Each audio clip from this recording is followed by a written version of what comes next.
बिस्मिल्लाहिर्रहमानिर्रहीम। अस्सलाम वालेकुम। कैसे आप सब? उम्मीद है अल्लाह ताला के फ़ज़ल करम से आप सब खैरियत से होंगे। मैं भी अल्लाह का शुक्र है ठीक हूँ। और आज जो मैं आपके लिए रेसिपी लेके आई वो बहुत ही ज़बरदस्त है, बहुत ही टेस्टफुल है और बहुत ही आसान है। आप देख रहे होंगे इसकी शोरबा कितना अच्छा है।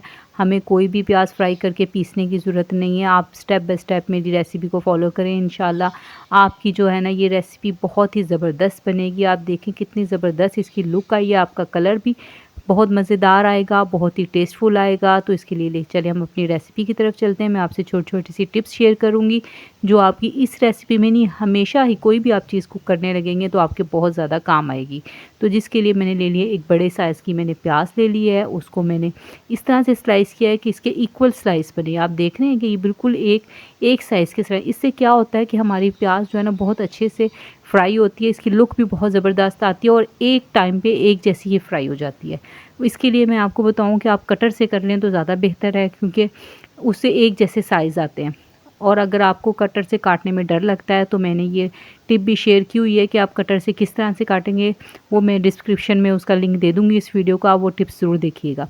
अच्छा व्यूवर्स, ये हमने जब प्याज को हल्का सा हमने फ्राई कर लिया तो अब हमने ले लिए हैं 4 लौंग ले लिए, एक बड़ी इलायची ले लिए, एक बड़ा टुकड़ा दालचीनी का ले लिया, इसको मैंने तोड़ लिया है। आपने इसको जब प्याज हाफ़ फ्राई हो जाए ना तभी ये मसाले इसमें डाल के ना इसको भी इसी के साथ फ्राई कर लेना है।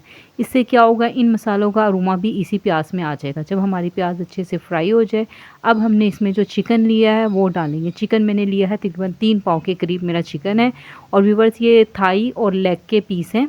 आप चाहें तो कोई भी चिकन ले सकते हैं, चेस्ट का और विंग्स कोई भी आप ले सकते हैं। तो ये मिक्स है, तो ये थाइस और लेग के पीस हैं। इसको भी हम इसी के साथ फ्राई कर लेंगे। तो इससे क्या होगा, इसकी जो स्मेल वगैरह होती है ना वो ख़त्म हो जाती है चिकन की। अब हम इसमें डालेंगे 1 टीस्पून लहसुन का पेस्ट, 1 टीस्पून अदरक का पेस्ट और इसको भी हम इसी के साथ फ्राई कर लेंगे। व्यूअर्स, आप देखेंगे कि आहिस्ता आहिस्ता ये जो प्याज अभी नज़र आ रही है ना, ये आहिस्ता आहिस्ता इसी के साथ ही ख़त्म होती चली जाएगी और एक बहुत ही अच्छा सा हमारे पास ना इसका मसाला तैयार हो जाएगा।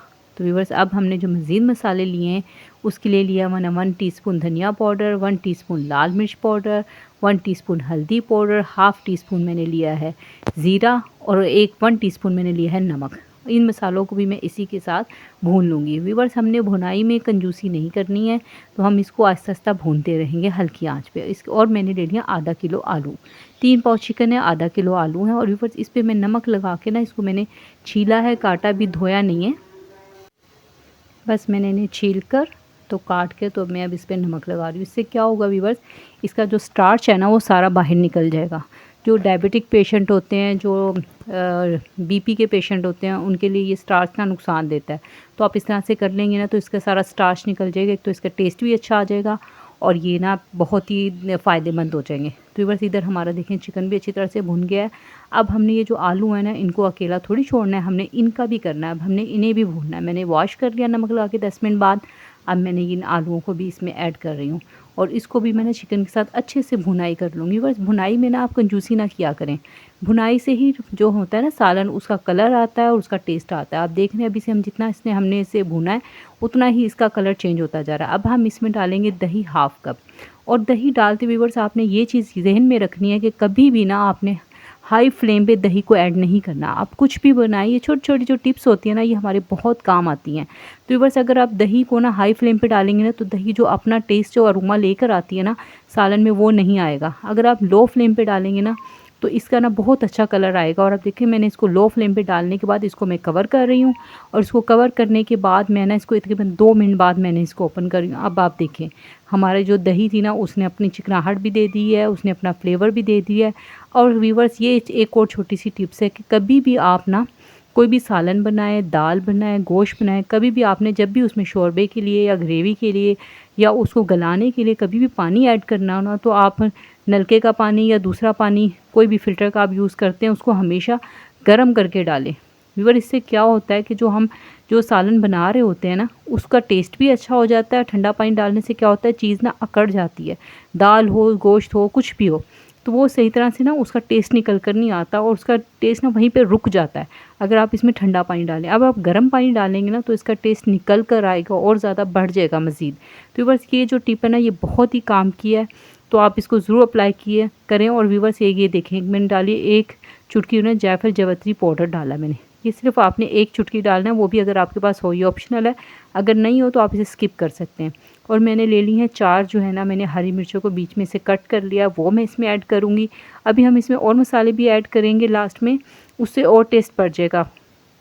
तो व्यूअर्स मैंने ले लिया भुना कुटा धनिया ½ टी स्पून, भुना कुटा ज़ीरा 1 टीस्पून और गरम मसाला मैं ले रही हूँ ½ टी स्पून। व्यूअर्स ये गरम मसाला और ये जो मसाले मैंने भी डाले हैं ना, ये लास्ट में डालने का मकसद ये होता है कि ज़्यादा पक के बाद दफ़ा ना इसका टेस्ट भी ख़त्म हो जाता है, और जब आप लास्ट में डालते हैं तो इसका टेस्ट बहुत ज़्यादा निकल कर आता है और बहुत अच्छा लगता है इसके शोरबा में भी, और इसके ना बोटी वगैरह और आलू में ना बहुत ज़्यादा मज़ेदार लगता है ये।